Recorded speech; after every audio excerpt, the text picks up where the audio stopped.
After a big win against the Dallas Stars last night, the Maple Leafs are now down at Nathan Phillips Square to keep the excitement going, and that's where we find our Lindsay Dunn. Lindsay, I know the Leafs aren't the only ones taken to the ice right now. Absolutely. I couldn't tell you right now, though, if we're at a hockey practice or at a club. It's bumping out here right now at Nathan Phillips Square. But earlier, we saw the PWHL Toronto franchise take to the ice, playing a little 3-on-3. It's such a huge moment for this franchise, which we have shared on CityNews throughout its journey. It only launched a month ago. Since then, every single Toronto home game has sold out. There's fans lined up to meet the players, get their autographs. But also a significant announcement recently happened with the PWHL is that they're having a takeover weekend. The Toronto franchise, the Montreal franchise, they're going to play in Pittsburgh. There's not a team there. There's also going to be a game in Detroit. Both of those games will be played at an NHL arena. They're already breaking multiple attendance records.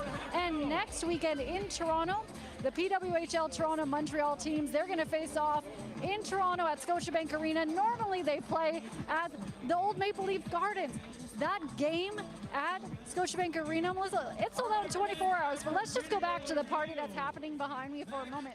Fans waiting up to 6 hours to get up close and personal with the Toronto Maple Leafs here at their annual outdoor skate. So many of them saying it's because they can't actually afford to go to a Leafs game, but they look forward to this. The players also say they love it. We just spoke to John Tavares, who says he actually looks forward to this every year.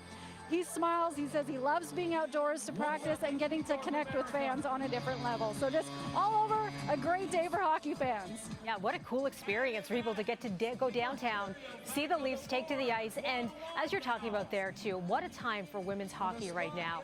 Want to switch focus though.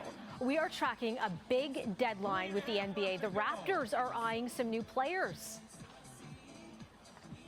Yes, the Raptors already leading up to the NBA trade deadline, which was at 3 p.m. today, traded Pascal Siakam to Indiana. In that, there were some, draft picks that came here. There was also a couple of players that everybody thought maybe Bruce Brown would go. But the early trade that happened already was that the Raptors trading Otto Porter Jr. in a 2024 first-round draft pick to the Utah Jazz, bringing in Team Canada member Kelly Olynyk and Ochai Agbaji to the Raptors. A lot of people know about Kelly, not so much about Ochai, but I can tell you he may not put up a lot of points, but he is a phenomenal defender. I think both players a great addition to the team, but hey, a lot of talk in Raptors land because their road trip did not go well, so any change I think is a welcome change.